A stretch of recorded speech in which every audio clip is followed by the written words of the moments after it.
I saw things when I drank after midnight. I haven't been the same since. I've always been a drinker since high school. Ever since I was given some from my best friend Mark at a party freshman year. I couldn't stop. I know I had an addiction, and that addiction has caused sleepless nights filled with nightmares. I flunked all of my classes in high school, but somehow barely graduated. I spent most of my time in high school partying and drinking with my friends. We were young and immature. We thought we were invincible, that we could do whatever we wanted. After high school, I bounced from job to job, never being able to keep one. I got fired from my first job showing up drunk twice, and my second one for missing too many days from being hungover the night before. This was a cycle from job to job. Eventually, I stopped trying to get a job and just spent all my time in my parents' basement playing video games. My parents hated that I drank constantly. They would always say things to me like, "Henry, you need help. If you keep drinking like this, you're going to die. Quit being a drunk piece of shit and go get a job." Or, "Is this how you want to live your life?" I never listened and never cared. At this point, I felt there was no hope for me. I felt there was no purpose in going on to rehab. I knew no matter how much help I got, I couldn't stop drinking. One day, when I was at the grocery store getting, as you would guess, beer, I met someone. As I reached to grab a pack of Corona, a pair of hands grabbed the same box. I looked up to see a woman, about my age, with long black hair and bright blue eyes. "Sorry, were you going to take that?" she asked. "Oh, no, you can have it. I'll just grab another pack," I said. As I was grabbing 3 more packs, the woman spoke again to me. "Grabbing a lot of beer there. Are you having a party?" she said with a little laugh. I chuckle as I say, "I wish." "Rough day?" she said. "More like a rough year," I reply.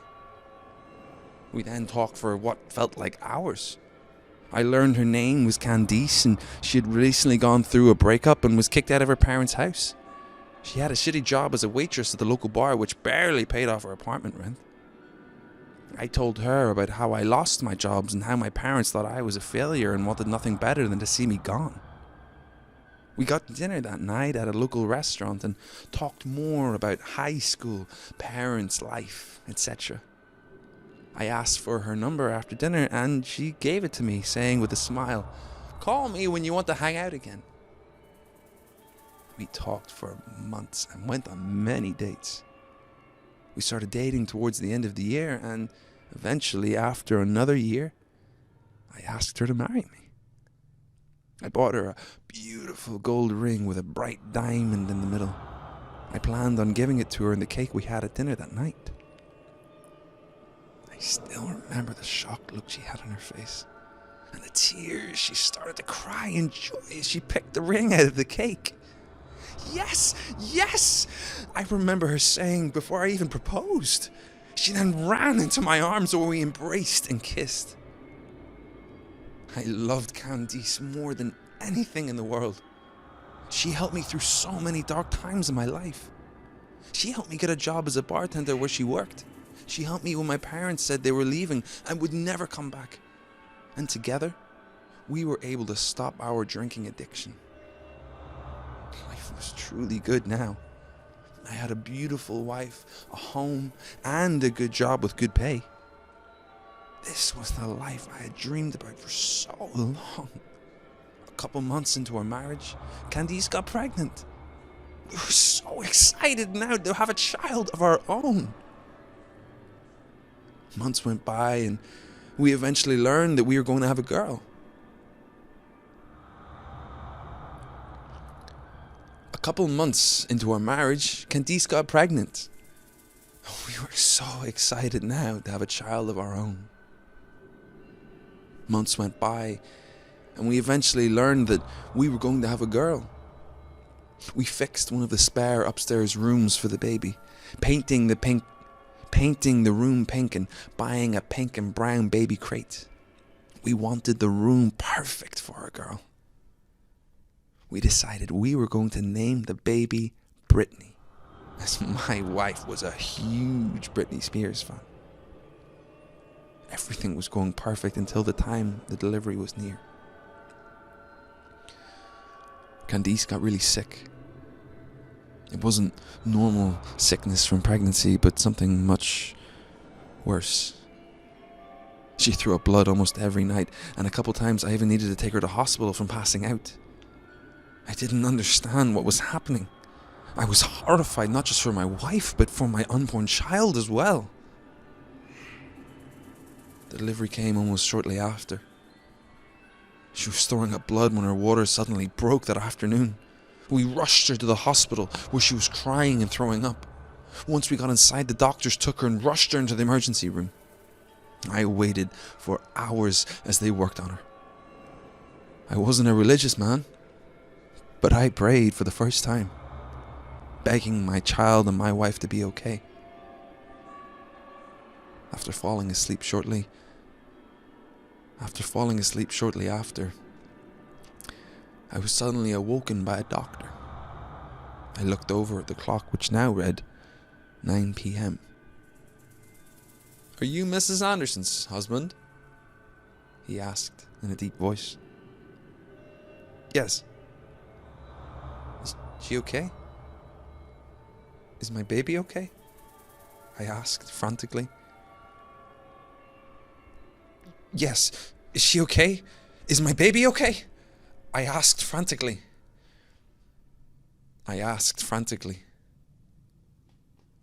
He paused, then he took a deep breath and said, "I'm sorry, Mr. Anderson. Your wife died during labor, and the baby was dead once it came out." Oh, no. I thought, I couldn't be. Is this some kind of joke? Or where's my wife? Where's my daughter? I screamed. The doctor couldn't even look at me as he walked away, saying, "I'm sorry." I fell to my knees, crying uncontrollably. My world, my life was gone. I was broken. Candice was the person who saved my life.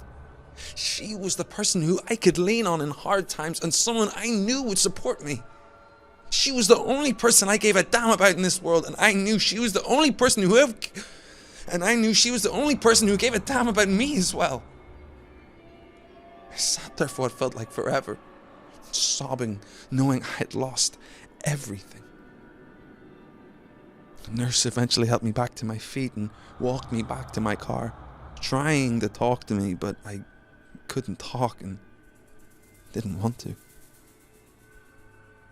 Once she walked me back, she said, "I am so sorry for your loss." I ignored her as she walked away. I stood in the parking lot for at least an hour, unable to move or think. I couldn't get Candice's face as we rushed her to the emergency room. She was a bloody mess with blood all over her shirt and mouth. She looked like she was in so much pain. She was crying and screaming in agony. But before she went in, she mouthed something to me. "I love you." I cried on the drive, thinking about the last thing Candice said to me. "I love you." I paused as I drove past by the grocery store, the same one I met her at. I make a U-turn and park at the store's parking lot. I walked inside quickly and headed over to the beer section, where I saw the fridge where I picked up the Corona and met Candice. I walked over slowly and opened the fridge. I grabbed pack after pack after pack until my hands were completely full. "Are you going to need a bag for that?" the cashier said when I paid. "No," I said as I walked fast out of the store. I loaded the beer into the car and drove home, going at least 85 miles per hour. I parked and read the time, which now read 12:01 a.m.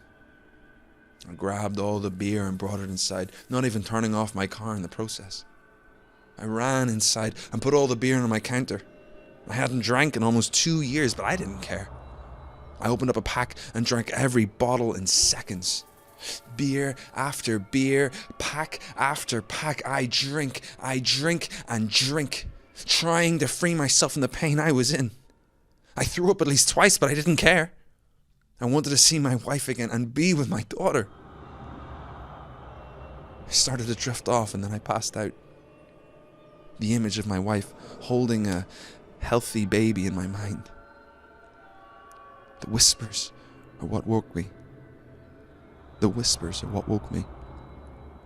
Low whispers that I could barely hear at first. I listened closer as I realized they were saying my name. Henry. Henry.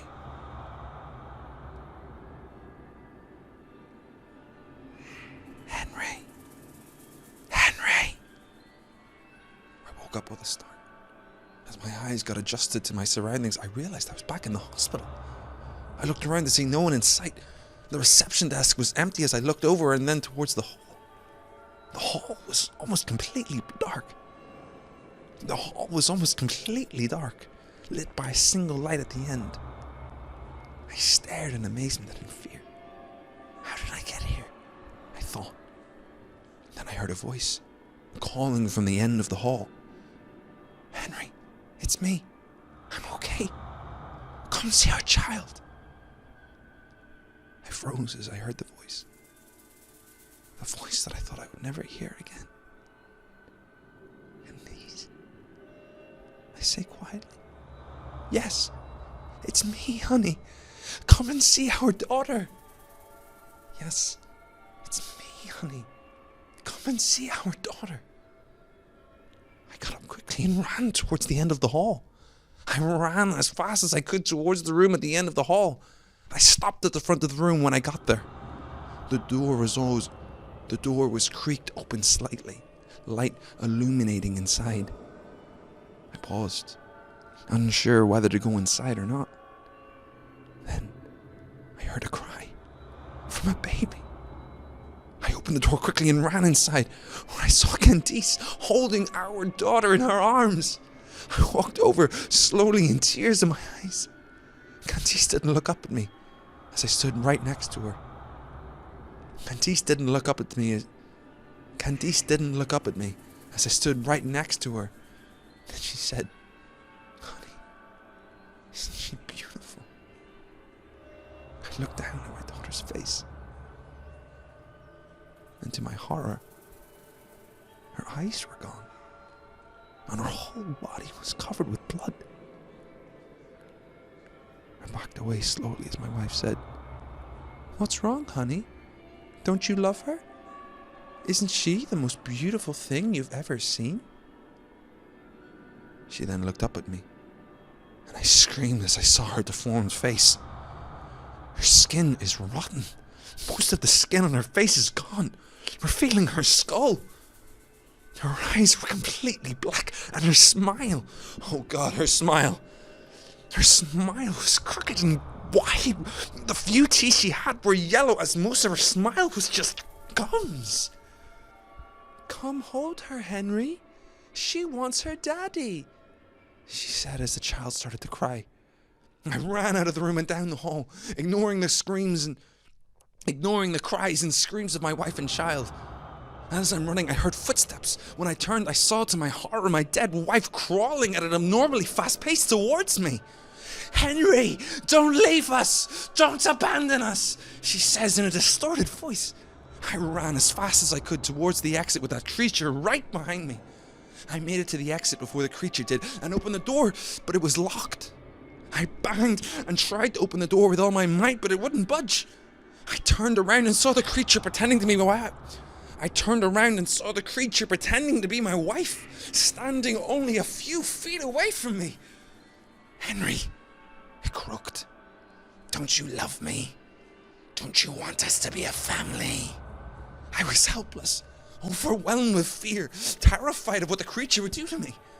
We stood there staring at each other, and then it spoke. Join us, Henry.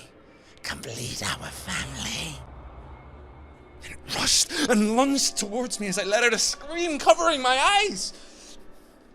And it went dark, and the voices returned. Henry! Henry! Henry! Don't leave us, Henry! Complete us, Henry!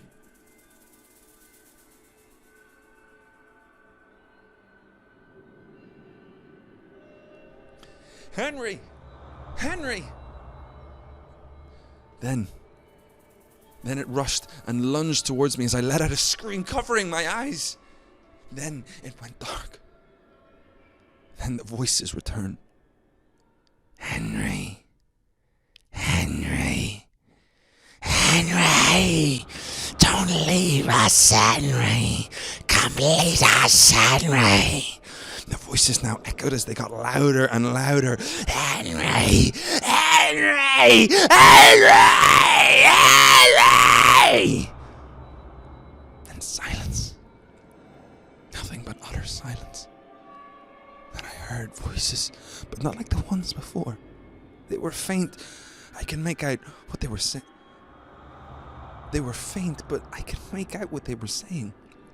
We've got a pulse! Give him another shock! I felt a warm rush and woke up to find myself in the back of an ambulance car being worked on quickly by 2 paramedics. I can make out that one is a man with short blonde hair and the other is a female with long black hair. She looked and the other is a female with long black hair. She looked almost exactly like Candice. Sir, are you okay? The man asks. I can't breathe, I say softly. Hang in there, sir. You'll be okay. Hang in there, sir. You'll be okay, the woman said to me. I saw the other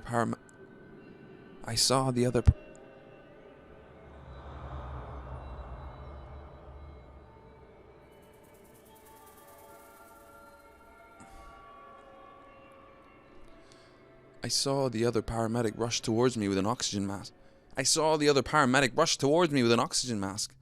I tried to breathe, but I couldn't. Then looked up at the female paramedic staring at me with lights before... before the lights started to go out, and I whispered, Candice, I'm coming. I won't leave you again. I won't leave you again.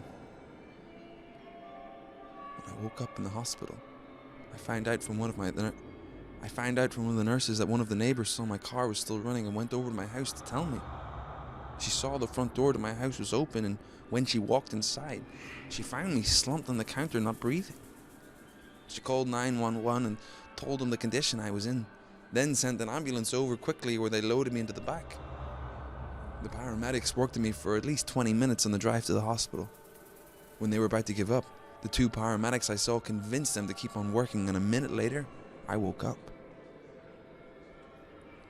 The nurse told me I was lucky to be alive.